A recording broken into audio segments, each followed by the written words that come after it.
তো আমার জীবনের প্রথমবার দেখলাম যে মানুষের মুখে মৌমাছি থাকে। তো আপনারাও একটু দেখেন, আশা করি ভালো লাগবে। আর এটা কিন্তু 1-2 দিন হয় নাই, উনি অনেক দিন হয়তো সাধনা করার পরে হয়েছে। তো দেখেন একটু ভিডিওটা। ভাই আজকে আমরা চলে এসেছি নেত্রকোনা বাইপাস, এসে দেখি এক অবাক করা কাণ্ড।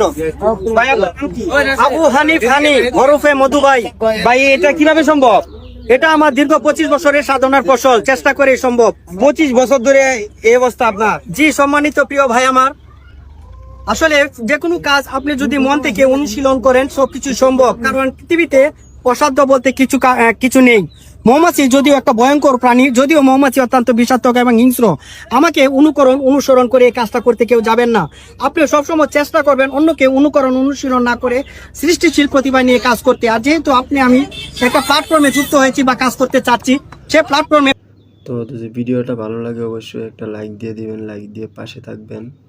সবাইকে ধন্যবাদ। তো শুনলেন ওনার মুখ থেকে কীভাবে উনিও করছে। তো সবাইকে ধন্যবাদ।